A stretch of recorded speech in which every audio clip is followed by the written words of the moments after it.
Olá! Nessa videoaula nós vamos abordar os tipos de receptores e suas vias de sinalização. Então, como a gente discutiu nas últimas aulas, né, um fármaco ou um mediador endógeno, né, para produzir o seu efeito, ele precisa interagir com o receptor. Né?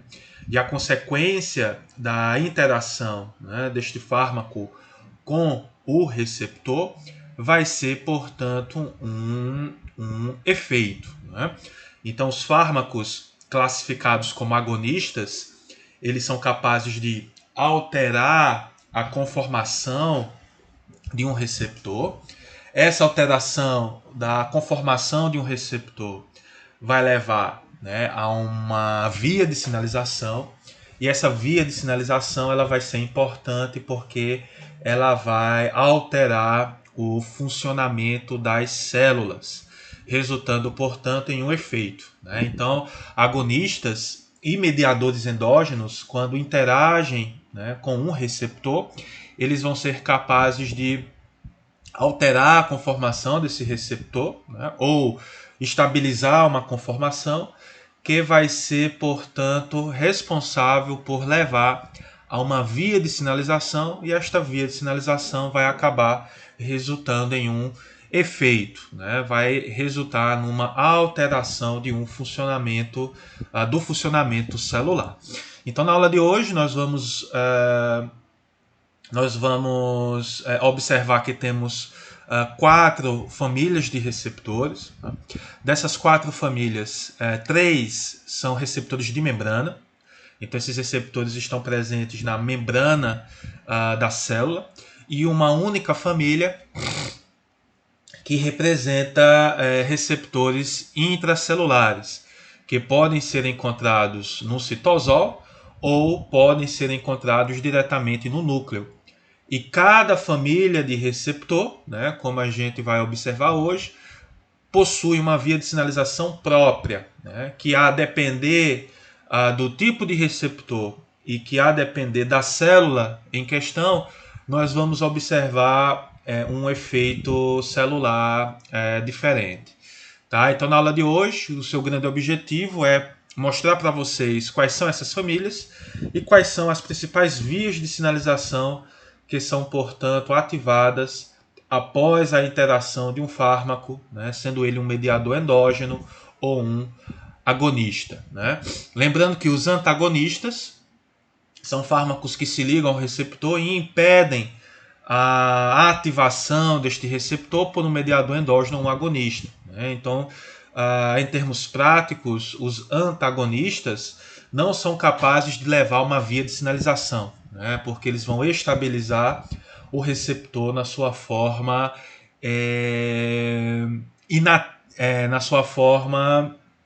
na sua forma inativa, digamos assim. Né? Então, os antagonistas não são capazes de levar uma via de sinalização. Tá? Isso, gente, eu estou explicando para vocês, né, considerando os receptores como entidades funcionalmente inativas na ausência de um ligante. Tá? Não estou considerando a ideia, né, dos 2 estados conformacionais que preconiza que o receptor ele pode ser encontrado numa forma constitutivamente ativa. Né? Então, existe um equilíbrio entre uma conformação ativa e uma conformação inativa. Né? Então, dentro desse contexto, a gente tem um outro tipo de fármaco, né, que é o agonista inverso. Tá?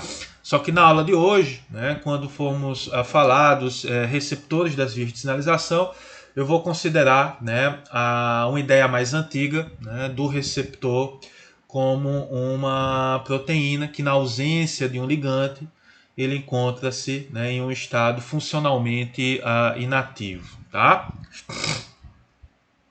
Bom, então, gente, como já comentei, né, um dos princípios gerais da farmacologia é que o efeito da maioria dos fármacos, né, vai ser o resultado de sua interação, ocupação a um determinado componente macromolecular do nosso organismo, né? E este componente macromolecular do nosso organismo, né, que serve como alvo de ligação para os fármacos, eles são conhecidos como alvos farmacológicos, né? Então nós temos basicamente 4 alvos para a ação dos fármacos. Nós temos os canais iônicos, as enzimas e os transportadores, né? Que, como vimos na nossa primeira aula, são fármacos classificados essencialmente como inibidores ou bloqueadores, porque eles vão interagir com esses alvos farmacológicos, né, inibindo ou bloqueando a sua função. Então vamos ter fármacos capazes de bloquear a função de um canal iônico, fármacos capazes de bloquear a função de enzimas e fármacos que são capazes de bloquear a ação de transportadores. E um quarto alvo para a ação dos fármacos são os receptores, né, que, como também já comentamos em aulas passadas, os receptores são proteínas, né, são componentes macromoleculares de origem proteica, que têm como principal função reconhecer sinais químicos produzidos pelo nosso organismo, né, que são os mediadores endógenos, como neurotransmissores, hormônios, mediadores inflamatórios. E esses receptores, eles respondem a este sinal químico produzido pelo nosso organismo por meio de um efeito celular, né? Então esses receptores eles são ativados, né, por um mediador endógeno ou por um agonista, né, quando administrado de forma exógena, e a ativação desse receptor vai levar a uma via de sinalização que vai culminar numa alteração do funcionamento celular, resultando, portanto, em um efeito. Tá? Esse efeito ou alteração do funcionamento celular pode ser, por exemplo, a contração de um músculo liso ou o relaxamento desse músculo liso. Né? Contração do músculo estriado, tá? Esquelético ou cardíaco, maior secreção de glândulas, proliferação e crescimento celular. Então, os receptores, quando ativados, são capazes de alterar o funcionamento das células, resultando em um efeito. Tá? Então, temos algumas exceções a essa regra, né? Então, alguns fármacos que produzem efeitos sem necessariamente interagir com nenhum alvo farmacológico. É o caso dos antiácidos, das resinas e dos diuréticos osmóticos, né? Que não vale a gente se aprofundar na aula de hoje. Né? Então, são fármacos que produzem efeitos meramente por reações fisicoquímicas. Né? Então, os antiácidos vão neutralizar o pH ácido do estômago. As resinas elas sequestram ácidos biliares. Né? São fármacos utilizados no tratamento da hipercolesterolemia. E os diuréticos osmóticos, que aumentam a osmolaridade do sangue, né, e do filtrado, favorecendo a retirada de líquido dos tecidos e favorecendo a sua eliminação na urina. Né? Então são fármacos que produzem efeitos sem necessariamente interagir com nenhum alvo farmacológico. Tá? Só que na aula de hoje nós vamos destrinchar, né, quais são os tipos de receptores. Né? Então nós temos 4 famílias de receptores e cada uma dessas famílias possui uma via de sinalização própria que vai culminar em um efeito celular. Né? Vale lembrar que os agonistas e os mediadores endógenos, né, vão ser fármacos, num primeiro momento, capazes, né, de levar à ativação deste receptor, levando a uma via de sinalização que vai resultar, portanto, em um efeito celular.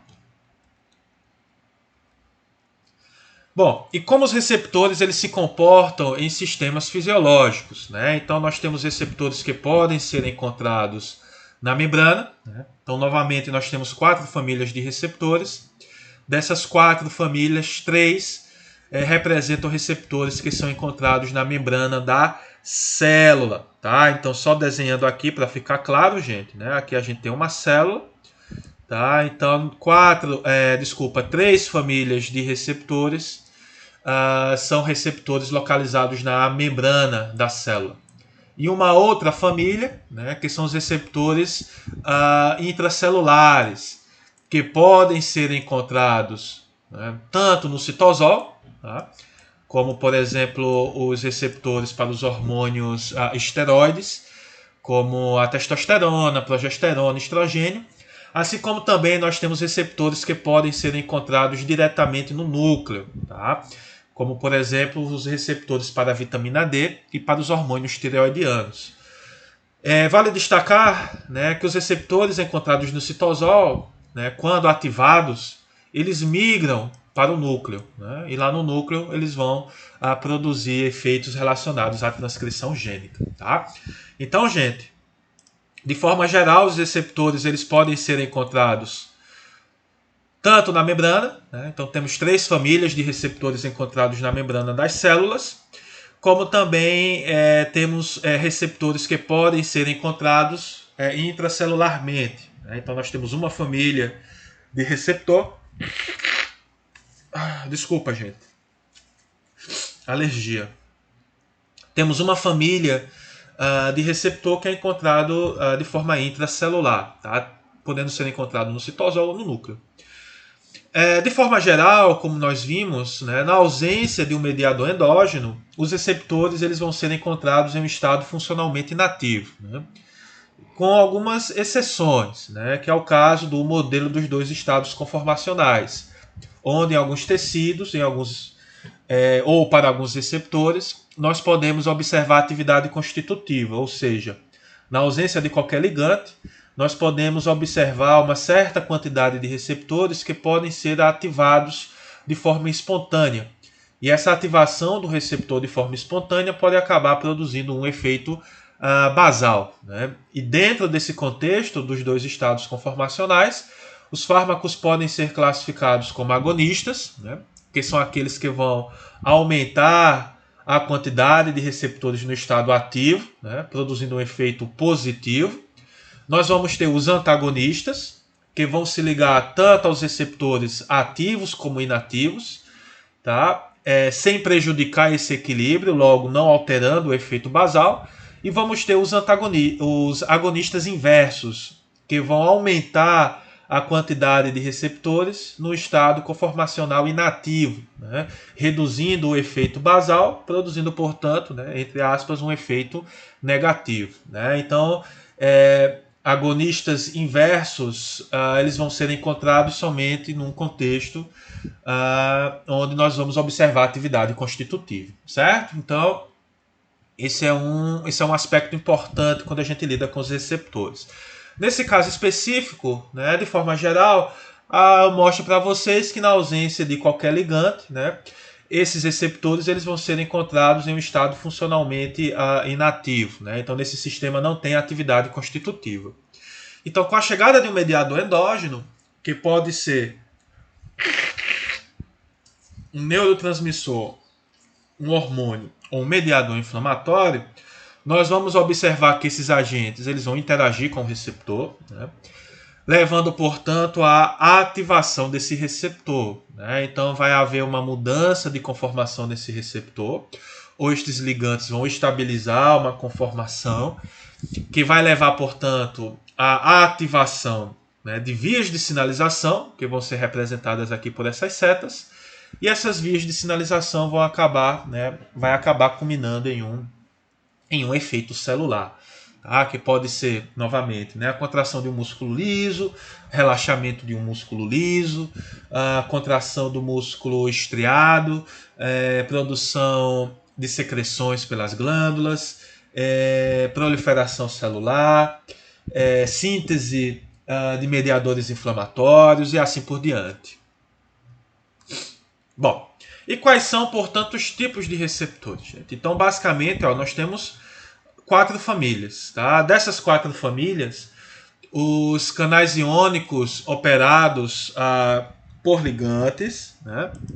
Os canais iônicos operados por ligantes, conhecidos também como receptores ionotrópicos, são receptores de membrana. Tá? Então, eles são receptores que podem ser encontrados na membrana das células. Tá? O próprio nome já define a função desse receptor. Então, são receptores canais. Então, quando esses receptores eles são ativados, nós vamos ter uma abertura de um canal que vai permitir a entrada de íons, né? E essa entrada de íons vai acabar levando, né, a uma alteração do potencial de membrana de uma célula, podendo produzir tanto uma despolarização, né, que vai levar a um potencial de ação, como também uma hiperpolarização, né, que vai inibir, portanto, ou reduzir a atividade elétrica dessa célula. Então são receptores, né, os canais iônicos operados por ligantes, encontrados principalmente em células ou tecidos excitáveis, como por exemplo, tá, o músculo esquelético, né, o músculo estriado esquelético e neurônios. Tá? Então são receptores encontrados principalmente em tecido neuronal, né, neurônios, e na musculatura estriada esquelética. Então esse é o primeiro receptor. Tá? Nós vamos falar rapidamente desses receptores na aula de hoje.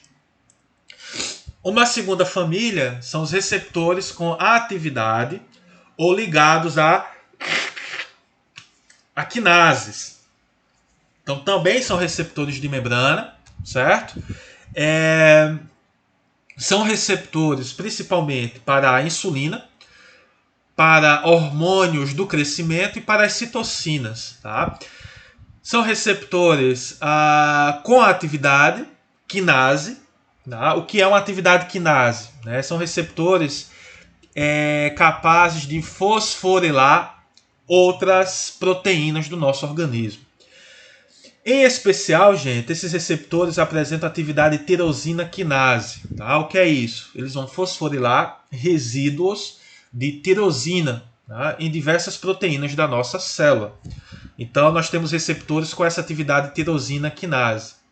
Assim como também nós podemos ter receptores que são ligados a quinases. Então, quando eles são ativados, quinases intracelulares vão interagir com o receptor.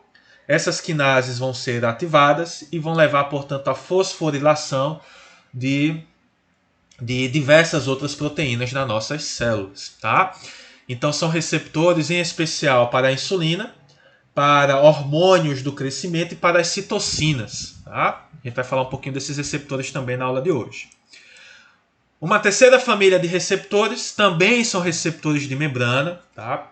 São considerados os receptores mais importantes, porque a maioria dos neurotransmissores, hormônios, mediadores inflamatórios vão produzir os seus efeitos por meio da ativação de receptores acoplados à proteína G. Né? A maioria dos fármacos empregados terapeuticamente hoje em dia, né, atua por meio desses receptores. Né? Assim como também os moduladores alostéricos, né, que a gente comentou nas últimas aulas. Então, é um tipo de receptor bastante importante, né, bastante estudado pela indústria farmacêutica. São receptores que possuem, né, uma via de sinalização bastante complexa. Essa via de sinalização ela pode ser modulada, né, por diversos ligantes. Tá? Então a gente pode escolher um ligante que leve a uma determinada via de sinalização em relação à outra. Então isso aumenta muito a gama de efeitos que a ativação desses receptores pode causar. Tá? Então é o fenômeno que a gente chama de agonismo tendencioso, né, que é frequentemente observado para esse tipo de receptor. Então vocês vão notar que a via de sinalização dos receptores acoplados à proteína G ela é muito complexa, né? E ela também pode se interrelacionar, o que acaba dando grande complexidade à via de sinalização desse receptor e aumenta muito a possibilidade de efeitos que podem ser observados. Né? Então, a aula de hoje nós vamos focar bastante nos receptores acoplados à proteína G, também conhecidos como receptores metabotrópicos. E a última família de receptores, né, a quarta família, representa receptores intracelulares, conhecidos como fatores de transcrição ativados por ligantes. Né? São receptores que antigamente eram conhecidos como receptores nucleares. né? Mas hoje em dia nós sabemos que grande parte desses receptores, na ausência do ligante, se encontram no citosol, né? E após a interação do ligante, esse receptor migra para o núcleo e lá no núcleo ele vai estimular a transcrição de genes, certo? Então, nós também vamos falar um pouquinho desses receptores na aula de hoje, né? Lembrando, gente, novamente, que na nossa aula de hoje nós vamos focar principalmente nos receptores acoplados à proteína G, tá? Porque são receptores mais importantes, mais estudados, apresentam uma complexa via de sinalização. Hoje em dia nós temos fármacos, né, capazes de ativar preferencialmente uma via de sinalização em relação à outra, tá? Que é o que a gente chama de agonismo tendencioso, né? E esse fenômeno ele está sendo bastante estudado, né? Com o objetivo, portanto, de criar ligantes, novos fármacos, né? Com maior sucesso terapêutico, né? E com um perfil mais aceitável de segurança. Bom, gente, então vamos falar um pouquinho sobre os receptores e suas vias de sinalização, tá? Infelizmente ou felizmente, né, dependendo do ponto de vista, o entendimento dos tipos de receptores e vias de sinalização não envolve raciocínio, né?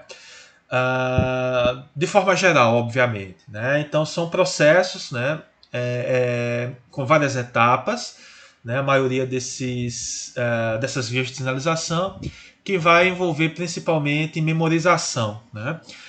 No entanto, vocês vão notar que para algumas vias de sinalização, né, se você conhece o tipo celular envolvido, você consegue abstrair o possível efeito que pode ser observado com o tipo de receptor, né? Então isso vai ser particularmente importante para os receptores acoplados à proteína G, tá? Então, vamos falar um pouquinho dos receptores, né? Começando com os canais iônicos operados por ligantes, também conhecidos como receptores ionotrópicos, né? Então, o próprio nome já diz, são receptores canais. Esses receptores eles são encontrados principalmente, se não exclusivamente, em células excitáveis, né? Como, por exemplo, neurônios e no músculo estriado esquelético, tá? Então, são receptores para diversos neurotransmissores, né, como acetilcolina, né, no caso dos receptores nicotínicos, para o glutamato, né, no caso do receptor NMDA, GABA, para a serotonina, né, então a serotonina possui vários tipos de receptores e um deles, o 5-HT3, é um canal iônico operado por ligante. Tá?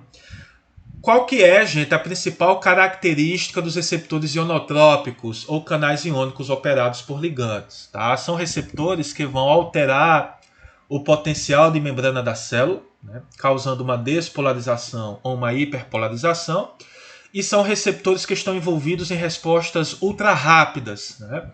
Então, por exemplo, a ativação de um receptor ionotrópico vai gerar um potencial de ação no neurônio. Então é um efeito muito rápido, tá? Que tem início em milissegundos. Então essa é a principal característica da ativação de um receptor ionotrópico ou canal iônico operado por ligante. Então, na ausência do mediador endógeno, né, o canal deste receptor, né, do canal iônico operado por ligante, ele está fechado. Só que com a chegada de um mediador endógeno, de um agonista, esse ligante interage com o receptor, né, permitindo uma mudança de conformação ou estabilizando uma conformação que vai permitir a abertura de um canal e, consequentemente, a entrada de íons, que podem ser íons sódio, cálcio ou cloro. E a entrada desses íons vai alterar o potencial de membrana da célula, né, novamente, principalmente, se não exclusivamente, neurônios e músculo estriado esquelético, tá? E a alteração do potencial de membrana vai acabar produzindo um efeito, né, muito rápido, tá? Que tem um início de milissegundos. Então, os canais iônicos operados por ligantes são receptores que estão envolvidos, né, quando ativados, com a alteração do potencial de membrana, que é um efeito muito rápido, né, e é um receptor encontrado principalmente em células excitáveis, como neurônios e o músculo esquelético, músculo estriado esquelético. Bom, de forma geral, os receptores ionotrópicos ou canais iônicos operados por ligantes, eles são formados por 5 subunidades, tá? 1, 2, 3, 4, 5. Essas 5 subunidades, elas se organizam, né, de forma a circunscrever um canal, tá? Então essa é a estrutura básica para a maioria, né, dos canais iônicos operados por ligantes, como o receptor nicotínico, o receptor GABA-A e o receptor 5-HT3. Né? Então todos esses receptores eles apresentam essa organização molecular. E quando esses receptores eles são ativados, eles podem produzir 2 tipos de efeito. Tá? Então a gente pode observar um efeito excitatório, ou seja, a ativação do receptor ionotrópico vai levar a uma despolarização da célula, né, pela entrada de sódio e de cálcio. Essa despolarização da célula vai produzir um potencial de ação, que no neurônio vai levar a um impulso nervoso, né, que é importante na transmissão sináptica, né, na transmissão do impulso ao longo de um axônio, ou no caso de um músculo esquelético, né, esse potencial de ação vai acabar culminando na contração desse músculo. Tá? Então vocês não estão vendo, mas agora eu estou mexendo minha mão. Tá? O que é que vai ser? Qual é o que é que está acontecendo para essa minha mão estar mexendo? Então eu tenho uma acetilcolina sendo liberada pelo neurônio motor. Né? Deixa eu desenhar aqui para vocês. A gente tem um neurônio motor, né, que vai sair lá da medula espinhal. Vou desenhar aqui a medula, faz de conta. Né?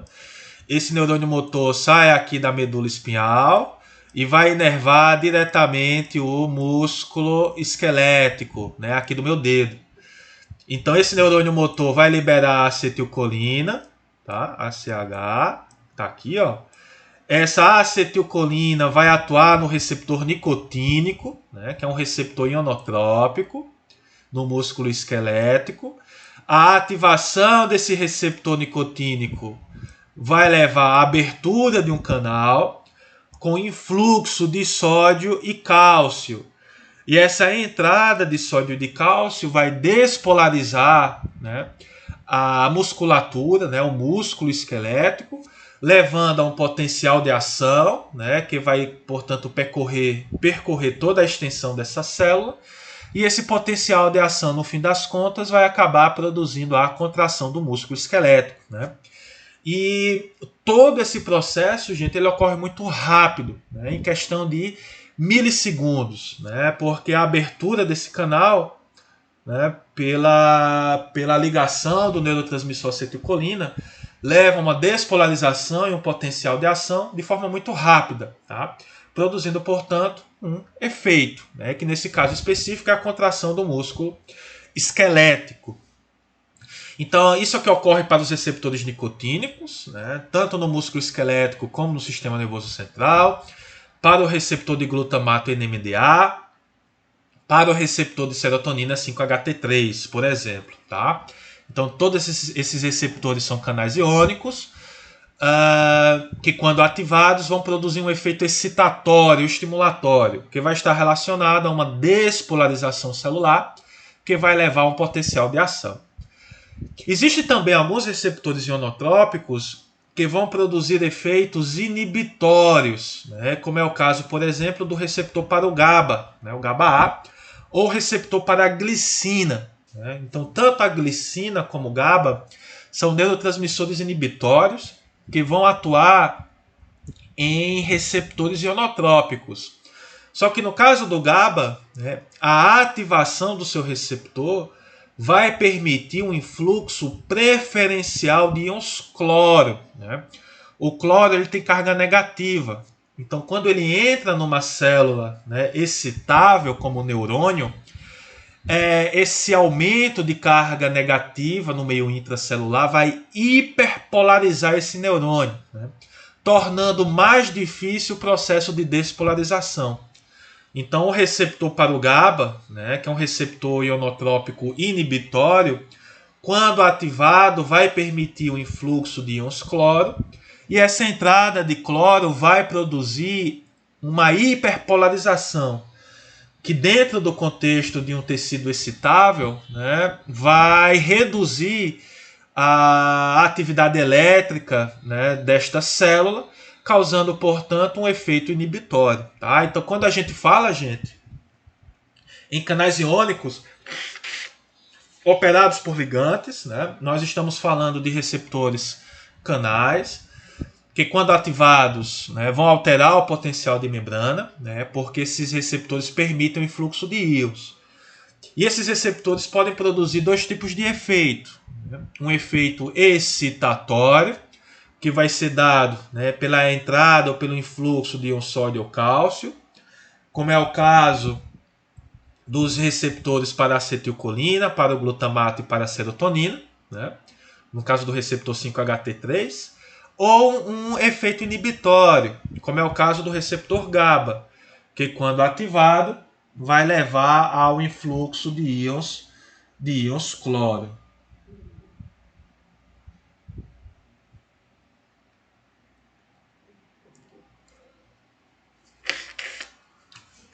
Bom, gente, a segunda família de receptores são os receptores com atividade ligados a quinases, né? Então são receptores também de membrana, tá?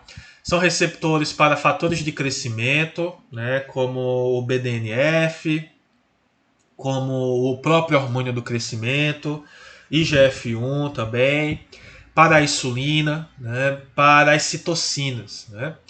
Então esses receptores são localizados na membrana. De forma geral, esses receptores são formados por três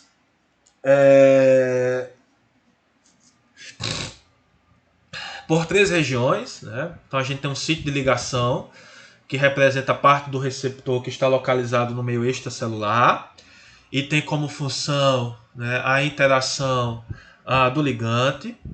Nós temos uma alfa-hélice transmembranar, né, que cruza a membrana da célula, e o domínio quinase, né, que vai ter atividade intrínseca, quinase, né, ou seja, vai ser capaz de fosforilar outras proteínas da nossa célula, ou esse domínio intracelular ele pode servir de ponto de ligação para quinases intracelulares, tá?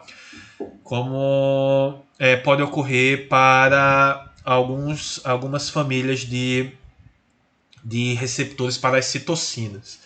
A principal característica, gente, deste receptor é que quando este receptor ele é ativado, ele vai promover efeitos que têm início demorado, tá? Em torno de horas. Por quê? Porque a ativação desse receptor vai estimular ou inibir a transcrição gênica, né? A formação de novas proteínas. Então esse processo de modulação gênica é um processo demorado, tá? Então quando esse receptor é ativado, ele vai demorar, né? A gente vai observar uma demora para observar os seus efeitos, porque esses efeitos envolvem principalmente a transcrição gênica, né? Então, por exemplo, algumas citocinas, né, atuam por meio deste tipo de receptor, e o principal efeito dessas citocinas pode estar relacionado à proliferação de células, né, como dos linfócitos T. Tá?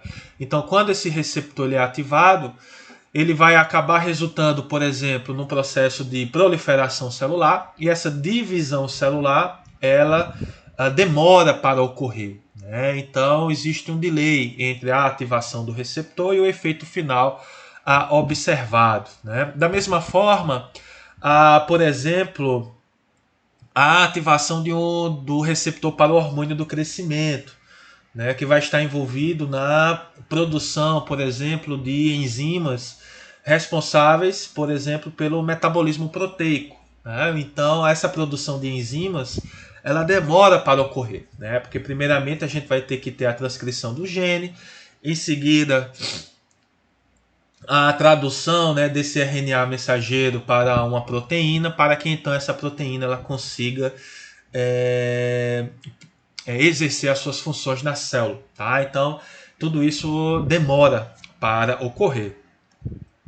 Aqui nós temos um mecanismo de transdução de sinal, né, ou via de sinalização, de um receptor que possui a atividade tirosina quinase, né, que é o receptor mais comum. Tá? Então, a maioria dos receptores com a atividade quinase ou ligados a quinases envolvem tirosina quinase. Né? Então, são receptores que têm atividade tirosina quinase ou são receptores que se ligam a tirosina quinases intracelulares. Novamente, o que é uma tirosina quinase, gente? A tirosina quinase vai ser uma enzima que vai fosforilar resíduos de tirosina. Tá? Então a gente vai ter aqui uma proteína, tá? Faz de conta aqui uma proteína. Ó. Essa proteína vai ter resíduos de tirosina, né? Ou seja, vai ter alguns aminoácidos tirosina em sua estrutura. Então o que é que essa enzima vai fazer? Ela vai fosforilar, né? Adicionar um fósforo nessas tirosinas. Tá? E a depender da célula, né? Ao adicionar fósforo nessas tirosinas, a gente aumenta o funcionamento, né, desta proteína, ou a gente pode inibir. Né? Então isso vai depender da proteína envolvida. Então aqui nós temos uma via de sinalização, um esqueleto, melhor dizendo, de uma via de sinalização de um receptor com atividade tirosina quinase. Tá? Então, dependendo do receptor envolvido, a gente pode ter algumas alterações nessa via. Tá? Mas aqui eu apresento para vocês, né, um esqueleto geral. Né? Então, como que este receptor, quando ativado, vai acabar produzindo o seu efeito. Então, aqui a gente tem um receptor para um fator de crescimento qualquer, tá? Que pode ser o próprio hormônio do crescimento, né? O hormônio GH, né? Produzido pela nossa adenohipófise. Né? Então, o hormônio do crescimento ele vai atuar no seu receptor. Então, na ausência do ligante, o receptor para o hormônio do crescimento ele é encontrado na forma de um monômero. Tá? Então, uma única unidade de receptor. Com a chegada do fator de crescimento, a gente observa a dimerização desse receptor. Né? E essa dimerização ela vai ser importante porque ela vai promover um fenômeno de transfosforilação. Né? Então, o que é isso? Então, esse domínio intracelular, né, tem a atividade tirosina quinase. Então, quando ocorre a interação com o hormônio do crescimento, esse domínio intracelular com a atividade tirosina quinase ele é ativado. Então, ele vai fosforilar resíduos de tirosina no receptor aqui em adjacência, né, que está adjacente a ele. Da mesma forma, este receptor, quando ativado, vai fosforilar o seu vizinho, tá, em resíduos de tirosina.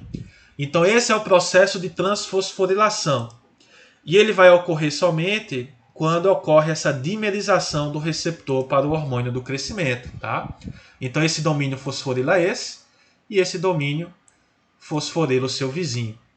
E essa fosforilação dos resíduos de tirosina é importante porque vai servir de ponte de ligação para proteínas intracelulares, como proteínas que possuem um domínio SH2. Tá? Esse domínio SH2 é um domínio que algumas proteínas intracelulares possuem, que tem como função reconhecer proteínas que são fosforiladas no resíduo de tirosina, tá? Que é o caso aqui do nosso receptor. Então, o nosso receptor ele foi fosforilado nos resíduos de tirosina, e essa tirosina fosforilada ela serve de ponte de ligação para essas proteínas intracelulares com domínio SH2.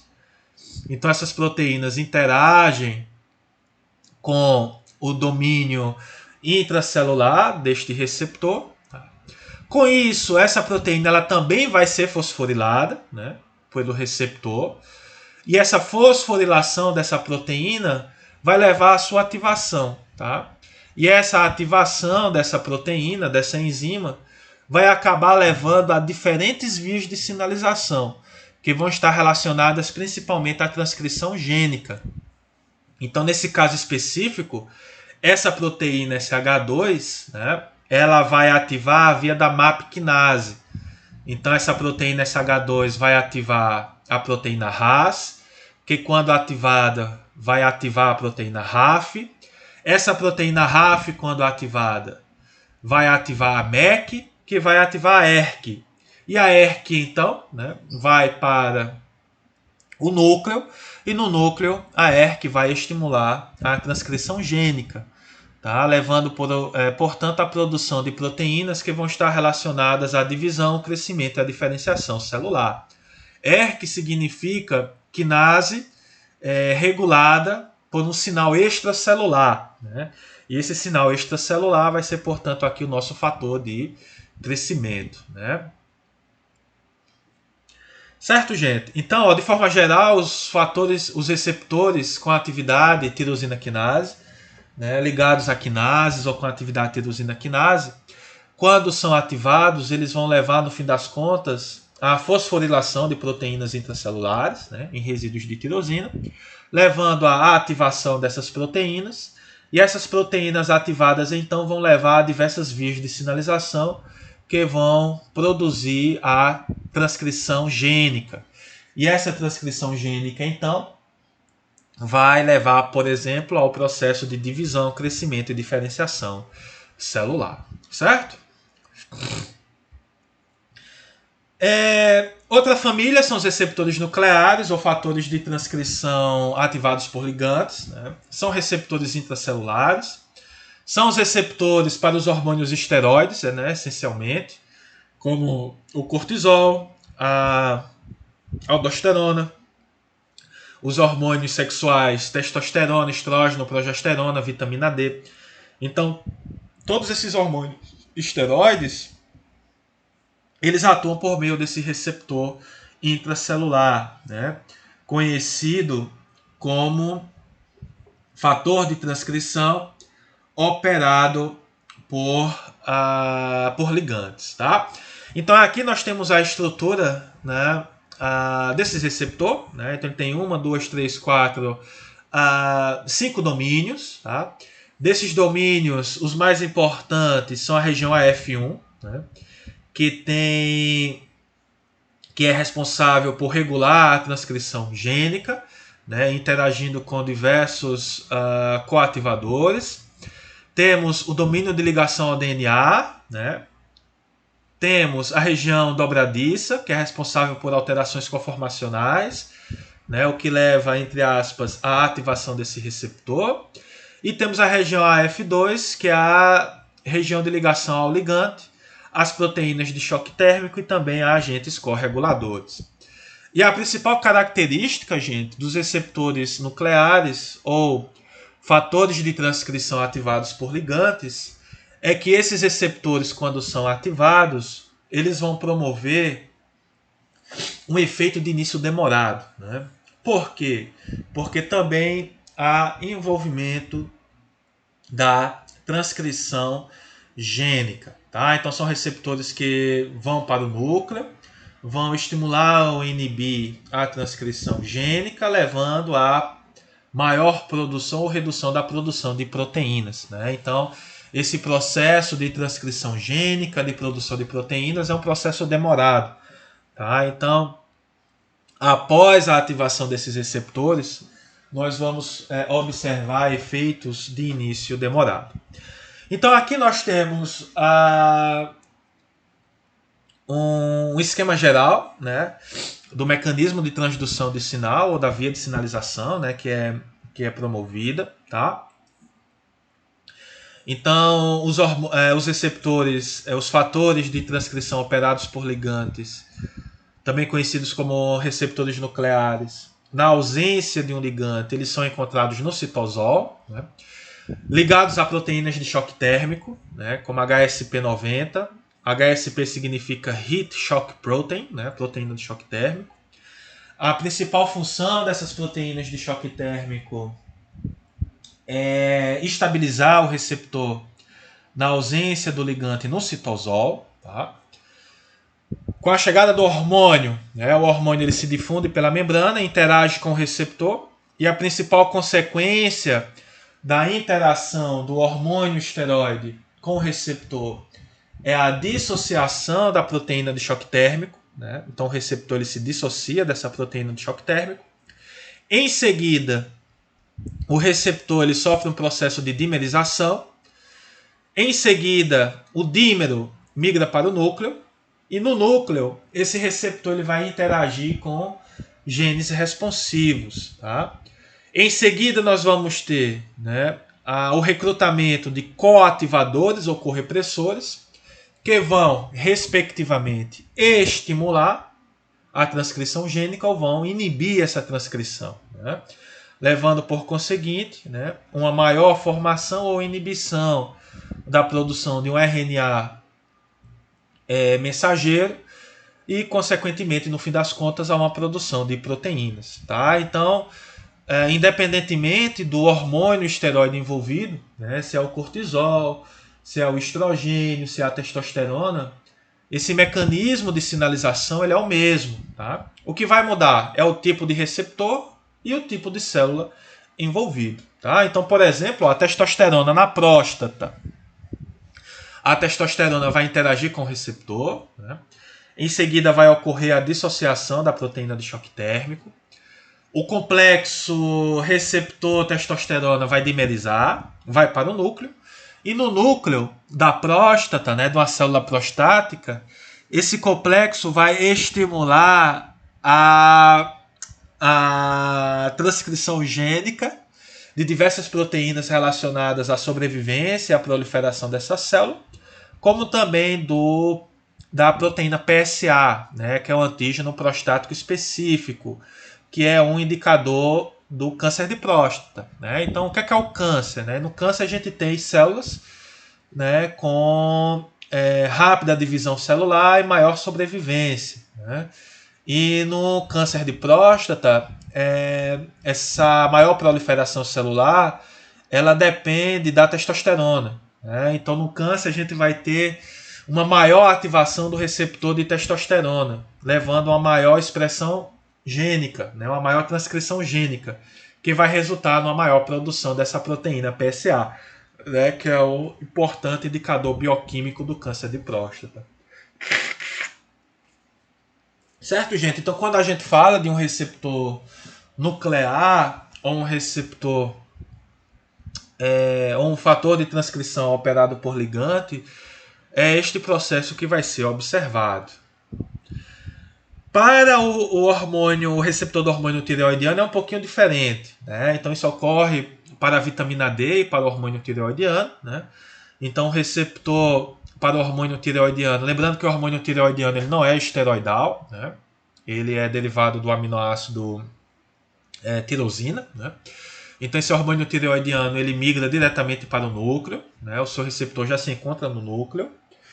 Quando ocorre a interação do hormônio tireoidiano, ocorre a formação de um dímero, né, com o receptor retinoide X, e esse dímero também vai ser responsável por estimular ou inibir a transcrição gênica. Tá?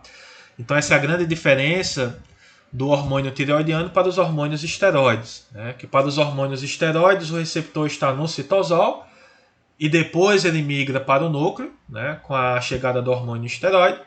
Enquanto que para o hormônio tireoidiano, né, o seu receptor já se encontra diretamente no núcleo. Né?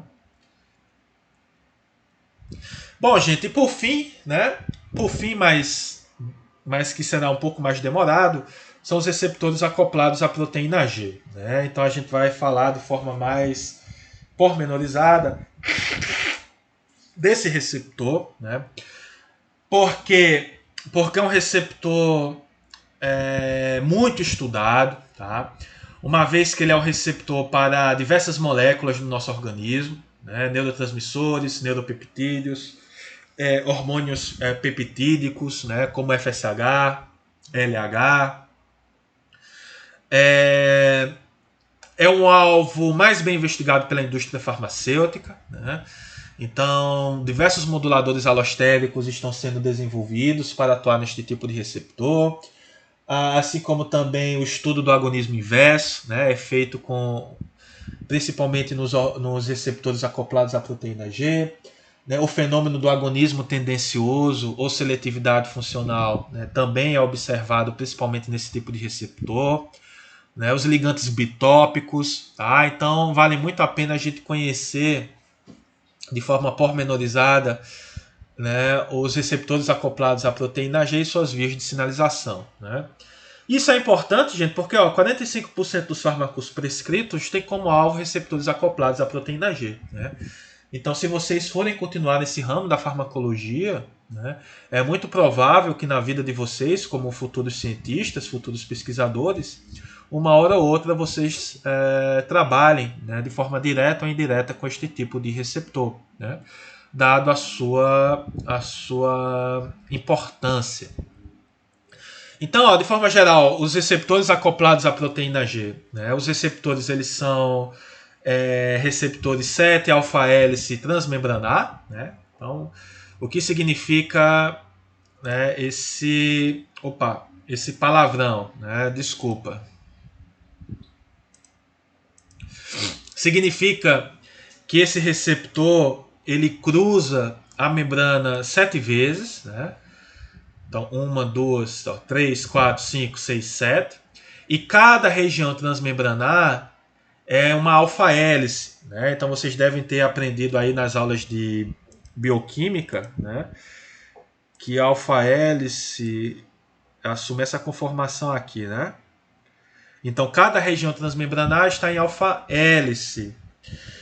E esse receptor, né, 7-alfa-hélice transmembranar, ele se acopla a uma proteína intracelular conhecida como proteína G. Né? Então, proteína G. Essa proteína G ela é formada por um trímero. Né? Então, ela tem 3 subunidades, que é a subunidade alfa e as subunidades beta-gama. Né? E a proteína G tem esse nome porque a subunidade alfa ela interage com o nucleotídeo de guanina, né? Que pode ser o GDP ou o GTP. Tá? Então, a habilidade da subunidade alfa de interagir com o nucleotídeo de guanina deu o nome dessa proteína de proteína G. Tá? Então, nós temos aqui um complexo entre um receptor, né, 7-alfa-hélice transmembranar, que vai ser responsável por detectar sinais químicos, né, produzidos pelo nosso organismo.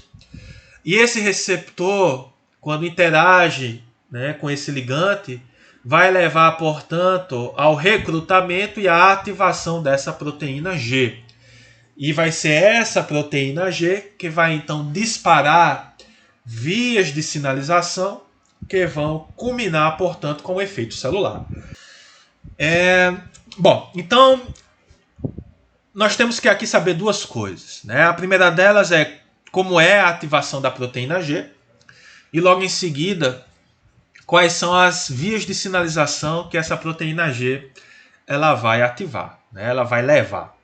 Então, primeiramente, a gente vai agora falar um pouco como se dá a ativação da proteína G.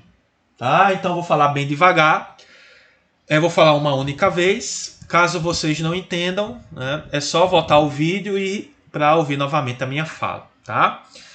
Então, aqui, né, nós temos um receptor na ausência de um ligante. Tá? Então, na ausência de qualquer ligante, nesse caso específico, o receptor ele vai estar num estado, né, inativo, numa conformação inativa. Tá? E próximo a este receptor, nós vamos ter a proteína G também na sua forma inativa. Tá? O que é uma proteína G na sua forma inativa? É quando a subunidade alfa está ligada ao GDP, né, ou difosfato de guanina. Né? Então, nós temos aí o receptor, né, acoplado à proteína G na sua forma inativa. Então, na sua forma inativa, o receptor encontra-se, né, numa conformação inativa e a proteína G também está inativa próxima a este a este receptor. Bom, chegou um ligante, tá? Então chegou um agonista. O agonista ele vai interagir com o receptor, tá?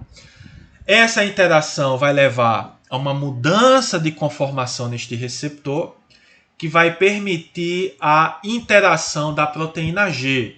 Tá? Então, o ligante interage com o receptor, promove uma mudança de conformação nesse receptor, que vai permitir a interação da proteína G.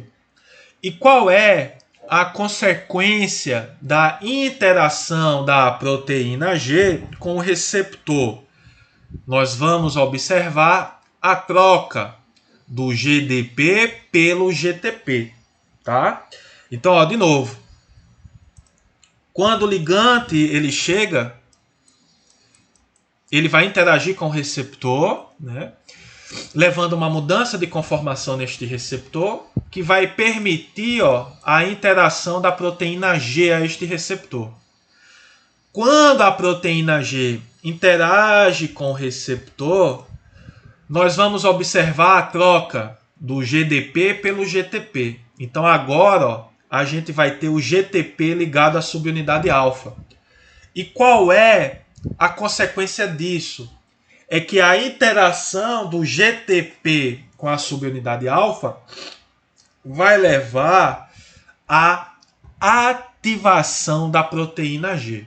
Tá? Então a proteína G ela vai ser ativada quando a gente observar a troca do GDP pelo GTP. E o que é uma proteína G ativada? É quando as subunidades alfa e beta-gama elas se dissociam. Então, quando o GTP se liga à subunidade alfa, a gente observa a dissociação da subunidade alfa da subunidade beta-gama. E a subunidade alfa e beta-gama dissociadas, elas vão interagir com diferentes efetores numa célula. E esses efetores, eles podem ser enzimas ou canais iônicos. Então, a subunidade alfa e a subunidade beta-gama vão interagir com esses efetores, modulando a sua função, tá? Ativando ou inibindo enzimas ou canais iônicos. E essas enzimas e esses canais iônicos vão acabar resultando em um efeito celular, né? Há vias de sinalização que vão levar a um efeito celular. Só que a subunidade alfa, ela possui uma atividade GTPásica intrínseca. Então, o que isso quer dizer? Que com o tempo, a subunidade alfa ela vai clivar o GTP, né, que é o trifosfato de guanina, em GDP, difosfato de guanina. Né? Então, a subunidade alfa retira um fósforo. E quando isso ocorre, a subunidade alfa ela vai ser inativada. Né?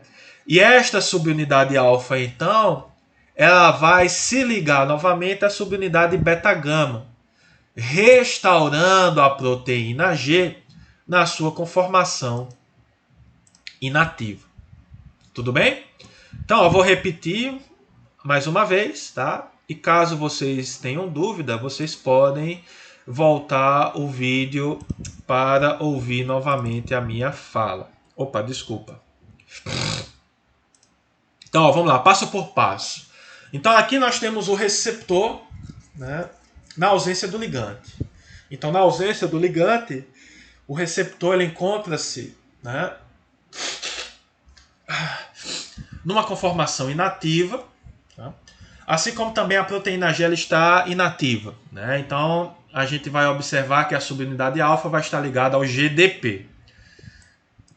Com a chegada de um agonista ou de um mediador endógeno, nós vamos observar uma mudança de conformação neste receptor, que vai permitir o acoplamento ou interação da proteína G ao receptor. Então, a proteína G ela interage com o receptor. Tá? E qual que é a consequência dessa interação? Vai haver a troca do GDP pelo GTP. Tá? Então, essa troca ela só existe quando a proteína G interage com o receptor. E o GTP, quando se liga à subunidade alfa, vai levar à ativação dessa proteína G. E o que é uma proteína G ativada? É quando a subunidade alfa ela se dissocia da subunidade beta-gama. E cada subunidade agora vai, né, modular a função de um efetor, que pode ser uma enzima ou um canal iônico. Tá? Então a gente pode ter tanto a ativação como a inibição desses efetores. E esses efetores, então, né, quando ativados ou inibidos, vão acabar resultando em um efeito celular. Só que a subunidade alfa possui atividade GTPásica intrínseca. Então, com o tempo, a subunidade alfa vai clivar o GDP em GTP, tá? E o GDP, quando formado, né, leva à inativação da subunidade alfa e à restauração da proteína G. Né? A subunidade alfa interage novamente com a subunidade beta-gama, restaurando, portanto, a proteína G na sua conformação inativa. Tudo bem, gente? Bom, gente, só que como a gente acabou de ver, né, um receptor, quando acoplado à proteína G, né, quando ele é ativado, as subunidades alfa e beta-gama vão modular efetores, que podem ser canais iônicos ou enzimas. Tá? Canais iônicos como cálcio e potássio, né, e enzimas como a adenililciclase e a fosfolipase C. Essas enzimas efetoras, quando ativadas, vão levar à formação de segundos mensageiros, né, como o AMP cíclico, cálcio, trifosfato de inositol e diacilglicerol, tá? Que de agora em diante eu vou chamar pela sigla, né?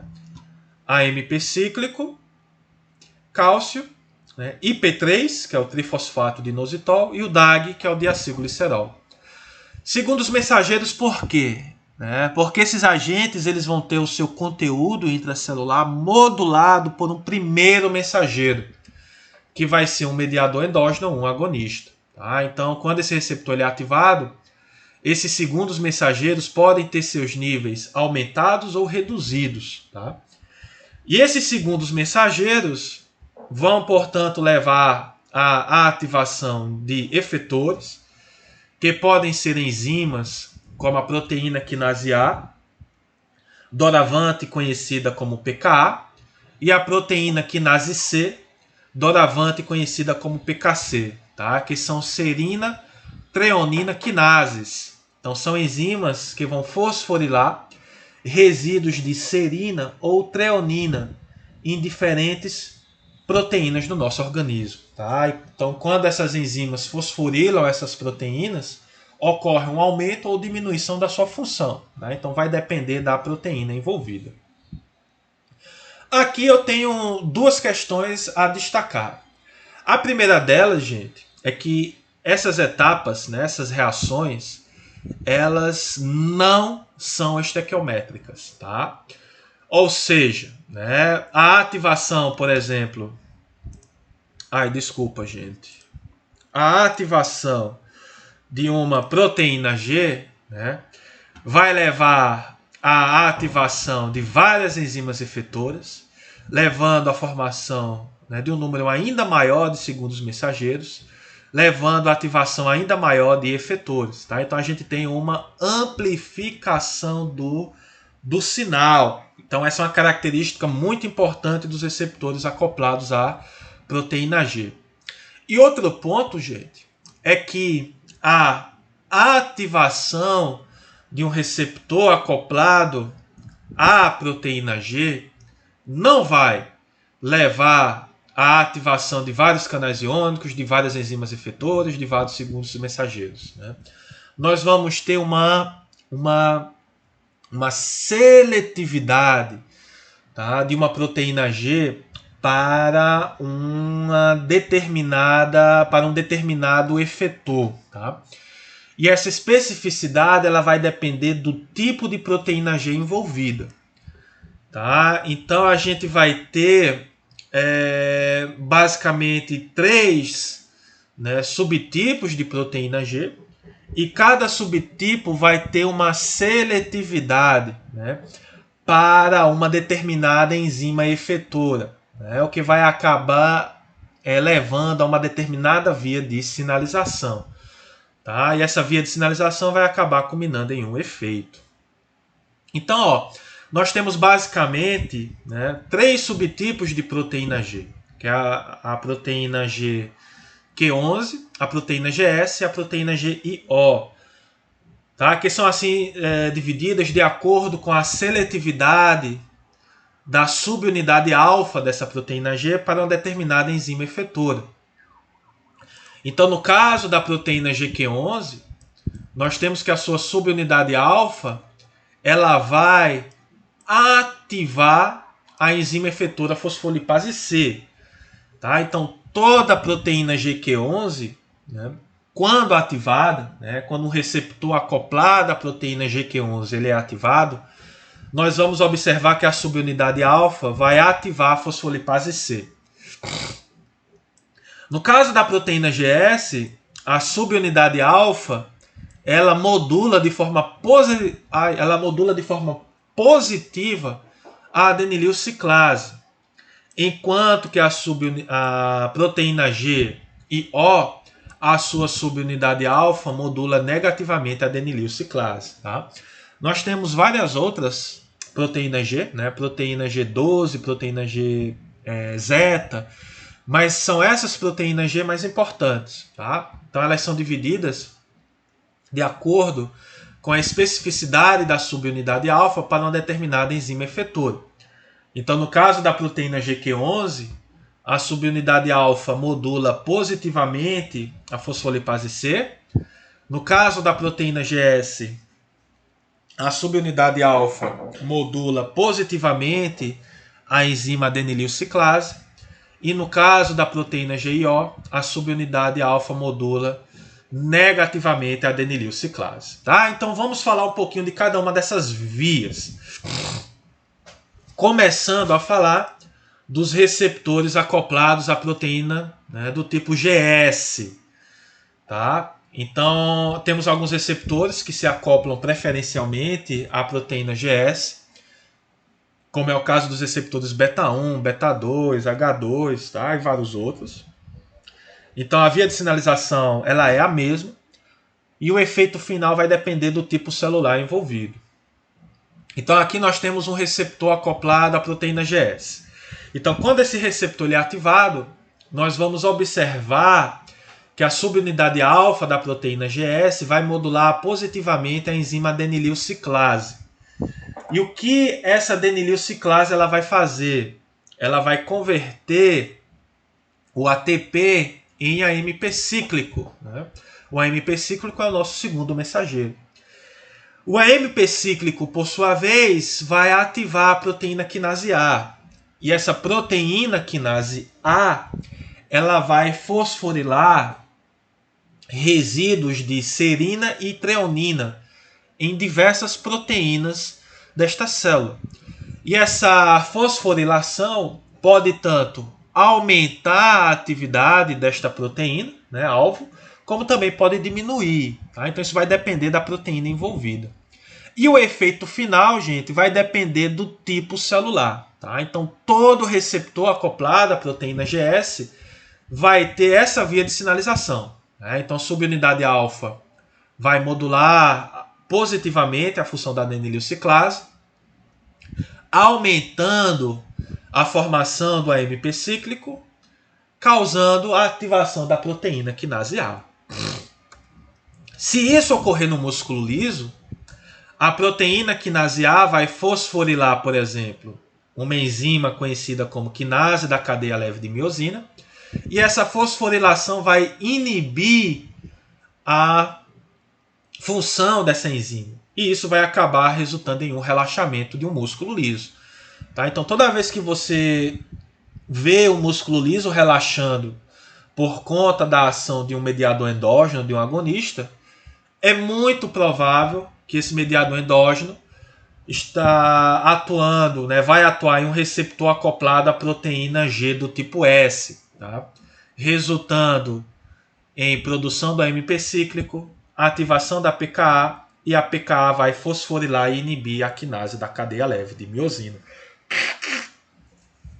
Então, isso ocorre no músculo liso. No coração é diferente. Ó. Então, mesmo receptor no coração, quando acoplado à proteína GS, a proteína quinase A vai fosforilar e vai ativar canais de cálcio, permitindo maior entrada de cálcio no coração. E essa maior entrada de cálcio no coração vai estimular a força e frequência. Tá? Então, às vezes, nós temos receptores beta no músculo liso dos brônquios e no coração. E um fármaco, né, quando utilizado, por exemplo, o fenoterol, né, que é utilizado no tratamento da asma, vai ativar o receptor beta no brônquio, né, causando relaxamento bronquiolar, né, melhorando o sintoma da asma. Como também pode ativar o receptor beta no coração, estimulando aumento da força e da frequência. Então, muitos pacientes, quando fazem uso, né, do fenoterol, que é um broncodilatador, reclamam de taquicardia, né, porque esse fármaco vai ativar receptor beta no coração, estimulando maior frequência cardíaca. Tá? Então, mesmo receptor, com a mesma via de sinalização, mas em células diferentes, produzindo efeitos diferentes. Tá? E essa PKA também, quando ativada, pode fosforilar e ativar fatores de transcrição, como o CREB, né, que está envolvido com a transcrição de genes, ou pode fosforilar diversas enzimas ou transportadores, aumentando ou reduzindo a sua função. Né? Então percebam que a via de sinalização é a mesma, tá? Só que o efeito final vai depender da célula envolvida, certo? Então, gente, eu abro um parênteses aqui, no final eu vou explicar a atividade de vocês da semana que vem. Tá? Então, o que eu quero é que vocês montem um slide dessa forma, tá? Com um receptor de escolha, né? Então, vou sugerir para vocês um receptor. E vocês vão montar essa via de sinalização com os efeitos observados, tá? Para o receptor, né, que eu escolhi para vocês. E vocês vão apresentar isso, tá? Para a gente. Bom, aqui agora nós temos os receptores acoplados à proteína G inibitória, né? Então a gente tem uns receptores alfa-2, receptores M2, vários receptores que atuam dessa forma. Então, no caso dos receptores acoplados à proteína G inibitória, quando esses receptores eles são ativados, nós observamos que a subunidade alfa vai modular negativamente a adenililciclase, reduzindo os níveis de AMP cíclico, reduzindo a ativação da proteína quinase A e, consequentemente, o grau de fosforilação de enzimas e transportadores, alterando, portanto, a função dessas enzimas. Né? Então, algumas enzimas elas só funcionam se estiverem em um alto grau de fosforilação, por exemplo. Então, se a gente ativa um receptor acoplado à proteína G inibitória, nós vamos ser capazes de reduzir essa fosforilação, alterando, portanto, o funcionamento destas proteínas, né? E, consequentemente, a função celular. Além disso, vale destacar que a subunidade beta-gama de um receptor acoplado à proteína G inibitória, ela pode estimular correntes de potássio, que são correntes de efluxo, ou pode inibir as correntes de cálcio, né, que são correntes de influxo. E essa maior saída de potássio e menor entrada de cálcio, ela é muito importante principalmente em neurônios, porque causa hiperpolarização, né, no caso da saída do potássio, inibindo a excitabilidade desse neurônio, né, causando um efeito inibitório, como também a menor entrada de cálcio reduz a liberação de neurotransmissores. Então, muitos receptores acoplados à proteína G inibitória são receptores encontrados em neurônios e têm como função principal regular a liberação de neurotransmissores, tá? Como é o caso, por exemplo, dos receptores alfa-2, M2 e H3. Tá? Então, os receptores acoplados à proteína G inibitória reduzem o grau de fosforilação de enzimas e transportadores, alterando sua função, como também podem hiperpolarizar um neurônio ou impedir a entrada de cálcio e, consequentemente, a liberação de neurotransmissores. Tá? Então, são receptores muito encontrados em neurônios. Enquanto que o receptor acoplado à proteína GS, enquanto que um receptor acoplado à proteína GS, ele pode ser encontrado em vários tecidos, tá? Em especial músculo liso e tecido cardíaco, tá? Mas a gente também tem no fígado, em glândulas, mas em especial músculo liso e tecido cardíaco. Bom, agora receptores acoplados à proteína GQ, né? Então, como a gente viu, receptores acoplados à proteína GQ, a subunidade alfa vai ativar uma enzima conhecida como fosfolipase C.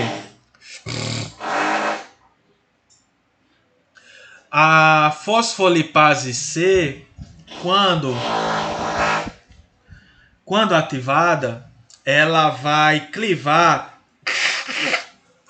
um fosfolipídio de membrana conhecido como PIP2 ou fosfatidil-inositol bifosfato. Esse fosfolipídio de membrana, quando ele é clivado, ele vai dar origem aos segundos mensageiros IP3, né, que é o trifosfato de inositol, e o diacilglicerol, ou DAG. Né? O IP3 vai atuar no retículo endoplasmático, né, em um receptor canal específico, um receptor ionotrópico. Quando o IP3 ativa esse receptor, vai permitir a saída de cálcio do retículo. Né? Lembrando que o retículo é uma importante organela, né, de armazenamento de cálcio nas células. E essa saída de cálcio vai aumentar o cálcio intracelular. E esse aumento do cálcio intracelular vai resultar em diversos efeitos, como a gente vai discutir adiante. Tá? Além disso, gente, o diacilglicerol vai ativar a proteína quinase C. Essa proteína quinase C vai fosforilar resíduos de serina e treonina em diversas proteínas na célula, em especial canais de cálcio, ó, aumentando o influxo de cálcio, aumentando ainda mais a quantidade de cálcio intracelular. Né? E esse aumento do cálcio intracelular, ele pode estar relacionado tanto à contração do músculo liso, né? Produção de óxido nítrico, de prostaglandinas, né? Que são mediadores inflamatórios, estimula a secreção de glândulas e assim por diante. Tá? Então percebam que, enquanto que o receptor acoplado à proteína GS relaxa o músculo liso, um receptor acoplado à proteína GQ induz contração. Né? Então fica fácil quando a gente está trabalhando com músculo liso qualquer.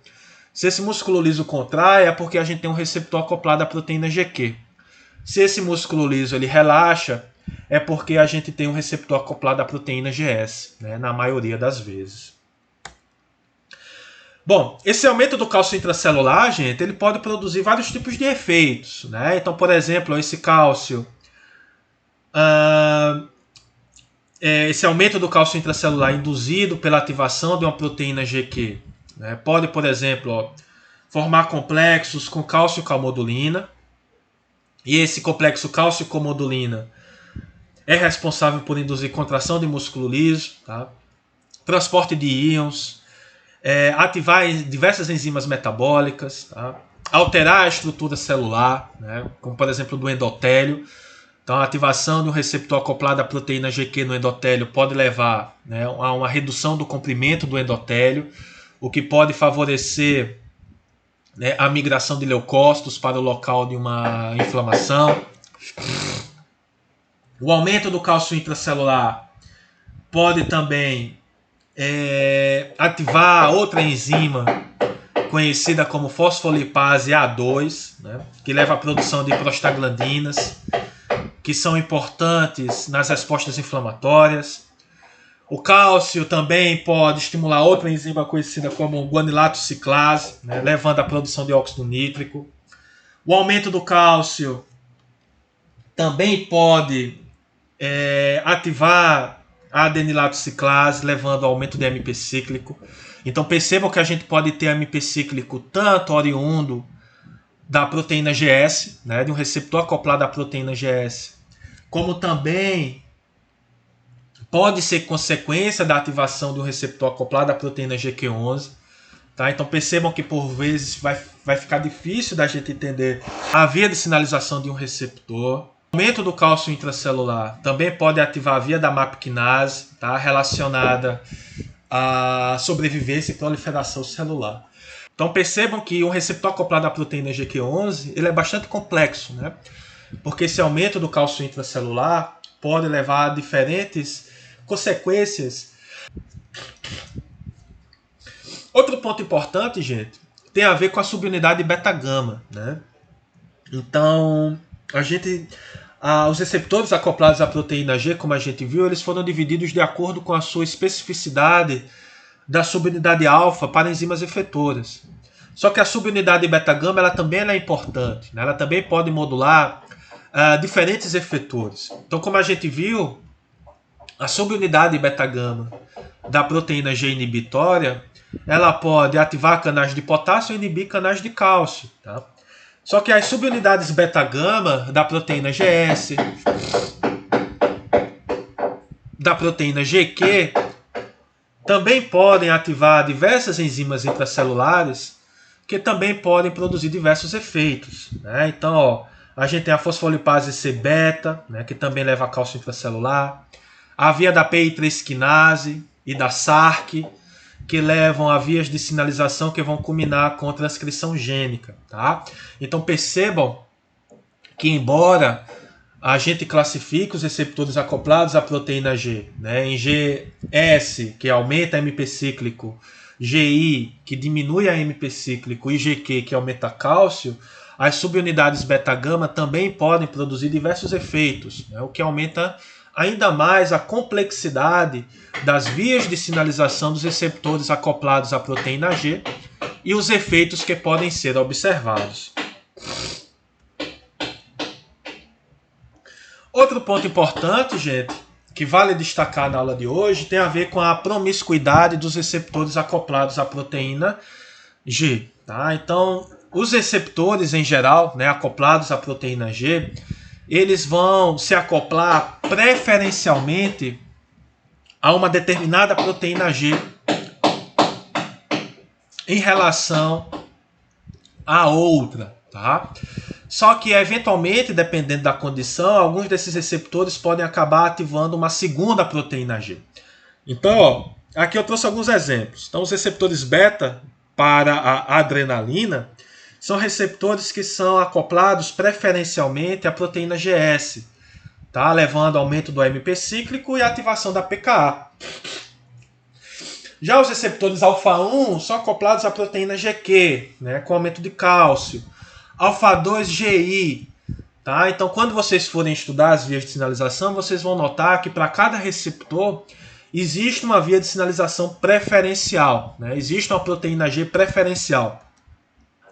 No entanto, dependendo do contexto, tá? Como por exemplo o número de receptores, dependendo do tipo de ligante, do tempo de exposição, mutação dos receptores, um receptor ele pode acabar também ativando um segundo tipo de proteína G, tá? Levando a um segundo efeito. Tá? Então os receptores beta, ó, eles são acoplados preferencialmente à proteína GS, levando a via do AMP cíclico, né? Aumentando o AMP cíclico e produzindo o efeito 1. Só que, se a gente aumentar o número dos receptores, né? Ou utilizar um ligante com agonismo tendencioso, aumentar o tempo de exposição desse ligante, ou se esse receptor beta-1 tiver uma mutação, ele pode também, além de ativar a via da proteína GS, também ativar a proteína G inibitória, né? Produzindo um segundo efeito. Então percebam como pode ser complexo a via de sinalização desses receptores. Então aqui eu trago o exemplo, ó, do receptor para a serotonina 5-HT2C. Então em baixa expressão esse receptor ele vai se acoplar preferencialmente à proteína G inibitória, reduzindo o AMP cíclico, ativando canais de potássio e inibindo canais de cálcio. Só que em alta expressão, né, quando a gente aumenta o número desses receptores, além de se acoplar à proteína G inibitória, ele também se acopla à proteína GQ11. Então, além de inibir a AMP cíclico, também vai estimular cálcio. Tá? Então, uma célula que tem alta expressão do receptor 5-HT2C, a ativação desse receptor vai produzir um efeito diferente daquela célula que tem uma baixa expressão. Então percebam a complexidade, né? Então, o tipo de proteína G envolvida pode depender do número de receptores, tá? Então a gente tem que ter isso em mente quando a gente estuda a via de sinalização desses receptores. Além disso, pode depender do tipo de ligante, tá? Então a serotonina, que é um mediador endógeno, quando se liga ao receptor 5-HT2C, ela vai ativar a via da proteína G inibitória. Só que o LSD, outro ligante, quando interage com o mesmo receptor, ele vai ativar preferencialmente a via da proteína GQ11. Então, se a gente observa a serotonina no receptor 5-HT2C, ela vai produzir um efeito 1, enquanto que o LSD, atuando no mesmo receptor, vai produzir um outro efeito, dependendo da proteína GQ11. Tá? Então, isso é o que a gente chama de agonismo tendencioso. E a gente vai ter uma aula no futuro para falar somente disso. Então, aqui eu tenho uma tabelinha, né, mostrando a promiscuidade dos receptores acoplados à proteína G, né, para diferentes receptores. Tá? Então, no caso do receptor beta, ó, ele se acopla preferencialmente à proteína GS, mas também pode se acoplar à proteína GI, dependendo do número de receptores, do tipo de ligante. No entanto, vale destacar que a relevância prática, né, dessa promiscuidade ela ainda não é conhecida. Né? Então, existem bastante grupos de pesquisa ao redor do mundo que tentam entender, né, a importância prática dessa promiscuidade dos receptores acoplados à proteína G. Outro ponto importante, né, nós também teremos uma aula no futuro para falar sobre isso, é a capacidade dos receptores acoplados à proteína G de formar dímeros, né, tanto homodímeros, tá, então dois receptores iguais, como heterodímeros, tá, dois receptores diferentes. E essa associação desses receptores pode também acabar alterando a farmacologia deles. Tá? Então, por exemplo, a formação de homodímeros pode alterar o tipo de proteína G que é recrutada, pode também proteger ou estimular a dessensibilização de um receptor ou sua internalização. Tá? Então, este também é um fenômeno novo, né, que está sendo bastante estudado hoje em dia, e nós teremos uma aula no futuro para avaliar esse processo de dimerização dos receptores.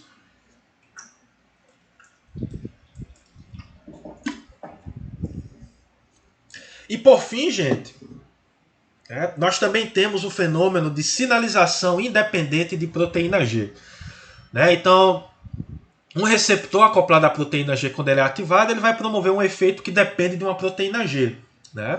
Seja ela, uma proteína G que é preferencialmente acoplada a este receptor, ou uma segunda proteína G que eventualmente pode ser ativada, dependendo do contexto celular.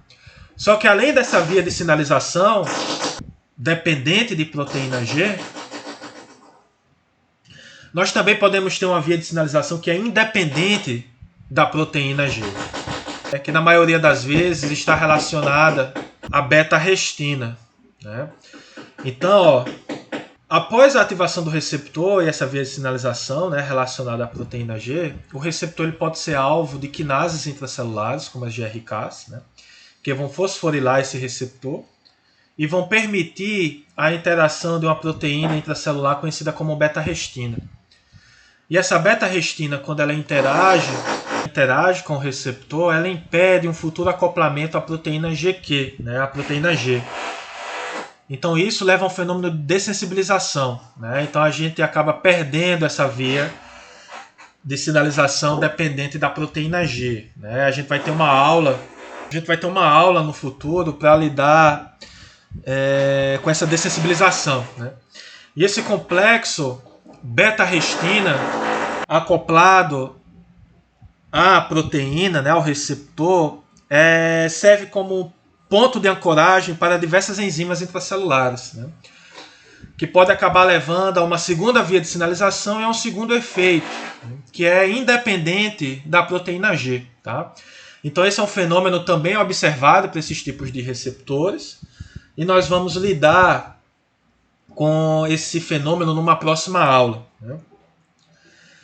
Bom, isso vai ser importante principalmente quando a gente for falar do agonismo tendencioso. Né? Então, ó, aqui a gente tem um receptor que ativa uma via dependente de proteína G, dependente de beta-arrestina. Então, dentro desse contexto, a gente pode ter ligantes que podem atuar preferencialmente em uma via em relação à outra. Né? Então, isso é muito legal, porque imagina se a proteína G está relacionada a um efeito maléfico e a via de sinalização da beta-arrestina a um efeito benéfico. Então, a gente pode escolher ligantes que vão atuar preferencialmente na via de sinalização relacionada ao efeito benéfico, né? Aumentando o sucesso terapêutico e reduzindo a chance de reações adversas. Então isso a gente chama de agonismo tendencioso e nós vamos abordar isto numa futura aula, tá? Então, gente, é isso. Próxima semana nós vamos ter uma atividade onde cada um de vocês vai apresentar em um único slide a via de sinalização de um receptor, tá? Então eu coloquei aqui sugestões de receptores. Já coloquei também algum material no SIGA, tá? Alguns artigos que vocês podem consultar. Então o Matheus, né, ele poderia apresentar a via de sinalização do receptor H1. O Ramon do receptor alfa-1A. A Ianca, você pode escolher, Ianca, qualquer receptor para citocina, tá? Do seu interesse. Heloísa, você pode escolher o receptor muscarínico M1, né? Está muito envolvido com Alzheimer, doenças cognitivas. Então, o que é que eu quero que vocês façam? Tá? Eu quero que vocês montem um slide mais ou menos assim. Ó. Então, vocês ponham a membrana, o receptor, né? Coloque a proteína G, os segundos mensageiros, enzimas efetoras e os efeitos que podem ser produzidos por esses receptores. Tá? Então, montem um slide, né, com essas vias de sinalização para vocês apresentarem na próxima aula. E vocês podem utilizar, né, o site da IUFA, né, que eu vou mostrar para vocês. Né, então lá tem alguns artigos, tem algumas informações sobre a via de sinalização. Artigos, né, já coloquei alguns no SIGA. E vocês podem utilizar o site da Servier Medical Art, tá, para pegar a membrana, pegar os receptores para montar esse esquema. Tá? Então essa vai ser a atividade da semana que vem e também nós vamos ter a nossa segunda avaliação. Tá? Então eu vou dar um prazo de 3 dias para vocês fazerem a avaliação, certo? E vai ser sobre moduladores alostéricos, agonismo tendencioso e receptores e vias de sinalização. Tá, tudo bem? Então eu vou mostrar para vocês agora rapidinho o site da IUFA. Então vocês vão no Google, vocês vão digitar IUFA, vocês vão procurar esse Guide to Pharmacology, tá? Aí vocês vão vir aqui, ó, Targets, GPCRs, tá? No caso da Ianca vai ter que vir aqui, ó, em receptores catalíticos, certo? Então vamos aqui, receptores catalíticos. Então tá aqui, ó, receptores para citocina, Ianca. Então tem várias citocinas, né? Você escolhe a de interesse. Então faz de conta que você vai criar IL-2, né? O receptor para IL-2. Então você vai aqui, ó, receptor IL-2, página mais detalhada. Então aqui, ó, você vai ter várias informações, tá? Ó, agonistas, antagonistas, referências, tá? Onde você pode ter informações sobre este receptor e sobre suas vias de sinalização. Tá? Eu também coloquei no SIGA um artigo de revisão mostrando, falando dos receptores de citocinas e de suas vias de sinalização. Então, aqui no caso dos receptores acoplados à proteína G, ó, são os GPCRs. Tá? Então é só vir aqui, ó, e procurar o receptor. Tá? No caso de Heloísa, é um receptor muscarínico. Ó, né? Você vem aqui, é o M1, ó, vem aqui em página mais detalhada. E aqui você tem as informações, tá? Então vamos procurar por via de sinalização. Também mecanismo de transdução, a mesma coisa, ó. Então, ó, é um receptor acoplado à proteína GQ11, tá vendo, ó? Está relacionado com a estimulação da fosfolipase C, e aqui tem as referências, ó. Então você pode clicar, ir no artigo e ver o que é que o autor falou, tá? Aí você monta um slide, né, demonstrando a via de sinalização, né? Para montar a via de sinalização, gente, é só ir na Medical CVE Art, ó. Então digita isso, ó, vai no site.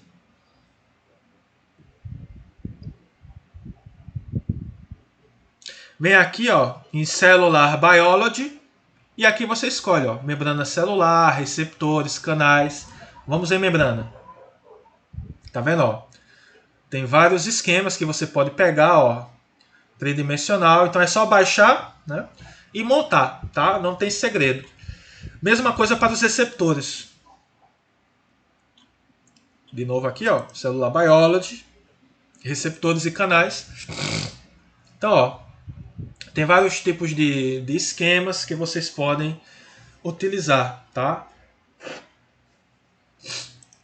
Vocês podem navegar aqui pela página, ó, até observar o tipo de receptor que vocês querem utilizar. Tá? Ops, foi demais aqui. Ó. Certo? E assim por diante, gente. Então, vale a pena o exercício, tá? Pode ser útil para a dissertação de vocês, né? Caso vocês queiram utilizar algum esquema. Então, tá aqui as dicas, tá? Para a semana que vem, para o dia 13, é um único slide onde eu quero a via de sinalização para esses receptores, tá? Qualquer dúvida, gente, é só me mandar e-mail. Vocês podem escrever lá no fórum do SIGA, tá? Não deixem para fazer essa atividade de última hora, tá? Tentem fazer aos pouquinhos. Qualquer dúvida é só entrar em contato, tá?